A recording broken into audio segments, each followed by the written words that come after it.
notícias, perguntas e respostas, trazendo um texto sagrado aqui muito abençoado para a vida de você. Presta atenção, você que se sente a pior pessoa do mundo e acha que não é digno de pregar o evangelho, de louvar ao Senhor, de exercer algum tipo de ministério na igreja de Cristo. Lá em 1 Timóteo capítulo 1, no verso 12, o apóstolo Paulo disse o seguinte: dou graças a Jesus Cristo, nosso Senhor, que me deu forças e me considerou fiel, designando-me para o ministério. A mim, que anteriormente fui blasfemo. Paulo está dizendo aqui: eu dou graças a Deus por ter me designado para o ministério, ter me colocado no ministério, ter me escolhido e me dado um ministério. A mim, eu que antes fui blasfemo. Paulo blasfemava de Cristo, e não somente blasfemava, como forçava as pessoas a negarem Jesus e a blasfemarem, na perseguição que ele fez contra a igreja antes da conversão dele, na estrada de Damasco.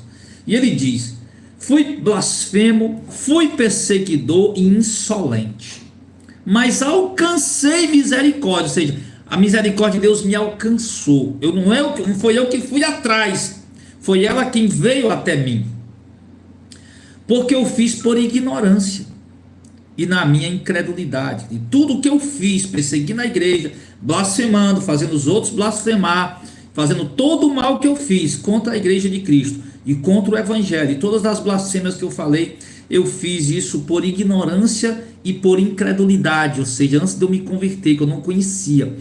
Contudo, com tudo isso, apesar de tudo isso, não obstante tudo isso, a graça de nosso Senhor transbordou sobre mim, juntamente com a fé e com o amor que estão em Cristo Jesus. Então Paulo está aí que apesar de tudo que ele fez, a graça de Deus alcançou ele e foi abundante sobre a vida dele.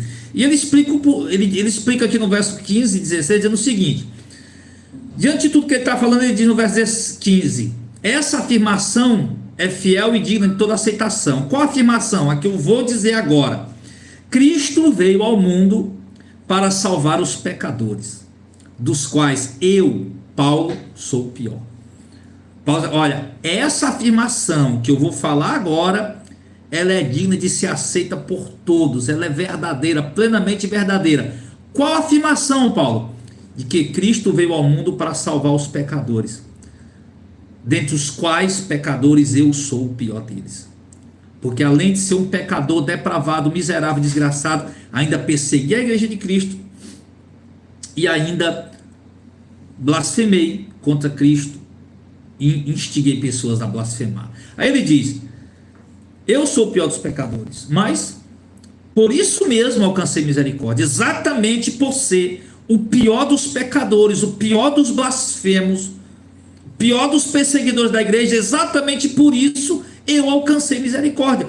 Exatamente por ser o pior, eu fui alcançado pela misericórdia de Deus, para que em mim, o pior dos pecadores, Cristo Jesus demonstrasse toda a grandeza da sua paciência. Paulo está dizendo: eu sou o pior dos pecadores, blasfemo, perseguidor da igreja.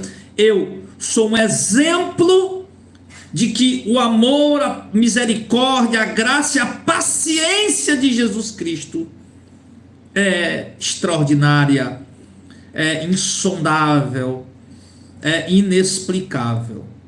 A misericórdia de Jesus Cristo é essa, porque ele alcançou a mim exatamente para dar exemplo para os outros pecadores, o quanto a misericórdia dele é grande. Ora, ele poderia ter me matado enquanto eu perseguia a igreja, enquanto eu blasfemava contra ele, mas não, mas ele foi paciente, para que no tempo dele, no momento oportuno, de acordo com a vontade dele, a graça dele me alcançasse. E agora me usando como um exemplo, verso 16, o final do verso 16, para aqueles que nele haveriam de crer para a vida eterna. Então Paulo está falando aqui, irmãos, do tamanho da graça de Deus. Eu te pergunto, tem como medir a graça de Deus? Não tem, ela é imensurável, ela é imedível.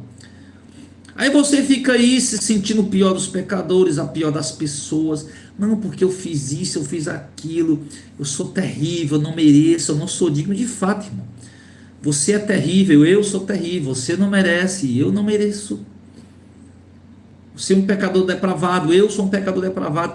Mas se aprouve a Deus nos alcançar por sua graça, mesmo sendo tão pervertidos, imundos, imorais, incrédulos, blasfemos, adoradores de ídolos e tudo mais que nós fomos, se a graça aprove a Ele nos alcançar, estando nós naquela situação, exatamente para nos colocar como um exemplo de que a misericórdia dele é grande, para mostrar para nós mesmos quão grande é a misericórdia dele, e nós entender que não depende de nós, e mostrar para as outras pessoas que te conhecia, que nos conhecia, de repente você era um assassino, um estuprador, um bandido, um malfeitor, um idólatra, seja lá o que você era, para mostrar para aí Deus te alcançou, a graça dele te alcançou, você se converteu, Deus te colocou numa obra, num ministério, para fazer alguma coisa no serviço da igreja dele, aí isso ele colocou para você mesmo contemplar o quanto a graça dele é grande, e para as pessoas que estão lá fora olhar para ti e ver como o amor de Deus é tão grande e pode alcançar até o mais vil, pior dos pecadores, do qual você e eu somos. Então, não se sinta, não ache que Deus não vai te usar porque o teu passado é muito sombrio. Não pense que Deus vai te usar porque você no passado fez coisas terríveis. Não pense isso. Se a graça dele te alcançou, meu irmão, está alcançado. Se a graça dele te resgatou, está resgatado. Se ele quis te resgatar, te dar um dom, um talento, te colocar no ministério, ele o fez, irmão. Ele o fez e está feito. E eu pergunto, quem vai questionar a Deus? Eu estava assistindo, estava vendo um pouco ali sobre a posse, né, do Donald Trump, novo presidente dos Estados Unidos.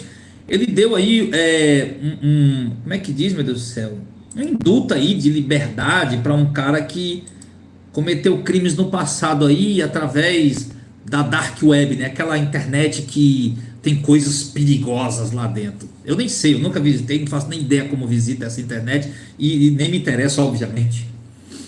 Mas tinha esse camarada que fazia muitos crimes lá. E aí o presidente dos Estados Unidos foi lá. O cara tá preso desde o mandato daquele presidente negro, como era o nome dele? Barack Obama. Ele tá preso desde o presidente, desde o mandato do Barack Obama. Aí já se passou o mandato do Joe Biden, ou seja, tá com mais ou menos uns 8 anos que ele tá preso, ou 12 anos, sei lá. E ia continuar preso, a sentença foi para longos anos. E aí simplesmente chega o presidente dos Estados Unidos novo, no segundo dia de mandato, assina lá uma portaria, sei lá como é que ele chama lá, um decreto, uma coisa lá, e pronto, coloca o cara em liberdade. Sem ninguém poder dizer nada, nem juízes, nem promotores, nem nada, ninguém. Simplesmente o presidente, o soberano presidente dos Estados Unidos, foi lá, assinou um papelzinho lá, pronto. Nem juiz, nem corte marcial, nada, ninguém pôde interferir, pôde dizer nada, porque foi o soberano presidente dos Estados Unidos que colocou aquele cara em liberdade. Agora o cara vai sair da prisão e vai viver a vida dele normal, como qualquer outro cidadão, como se ele não devesse nada.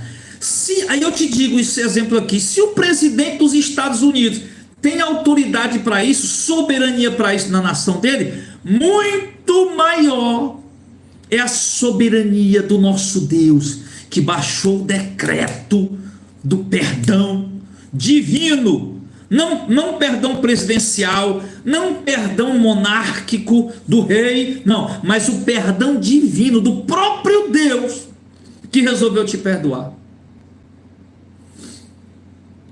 O perdão do próprio Deus Todo-Poderoso, que está sentado no trono, que comanda em todas as coisas, que o Joe Biden não é nada para ele, que o Donald Trump não é nada para esse Deus, que o Vladimir Putin não é nada para esse Deus, o Xi Jinping da China não é nada para esse Deus Todo-Poderoso sentado no trono de glória, baixou o decreto divino de perdoar teus pecados e te colocar no ministério.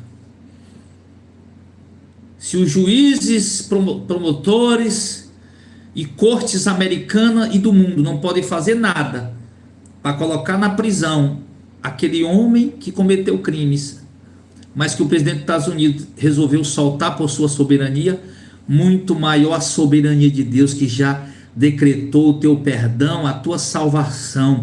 Como diz Romanos, quem intentará acusação contra os escolhidos de Deus? Quem intentará acusação contra os eleitos de Deus? Quem? Quem agora vai chegar para aquele camarada que o Donald Trump colocou em liberdade e vai dizer: ei, rapaz, tu é um criminoso, volta para a cadeia?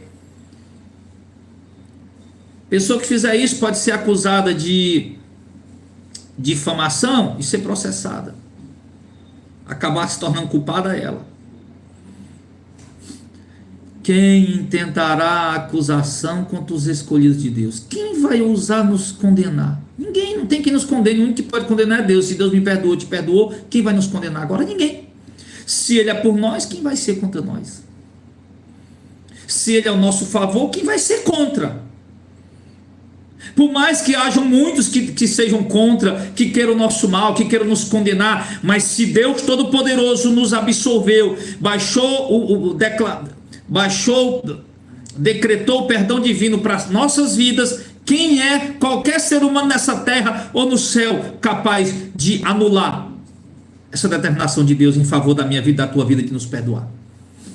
E se Deus foi além de nos perdoar, ainda nos colocou no ministério. Então, meu irmão, você é ministro de Deus, você é serva de Deus, você é servo do Senhor. Então, não importa o que você tenha feito, o que importa é que Ele te perdoou.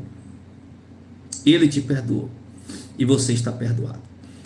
Ok? Então deixo aí essa palavra de fé para a vida de vocês. Espero que essa palavra edifique e abençoe vocês em nome de Jesus, tá bom? É isso, alimentação adequada, vamos dizer assim. Eu gosto de caminhar, amém. É isso aí, pessoal, ó, Deus abençoe, beijo no coração de todo mundo. A gente se vê em breve, em nome de Jesus.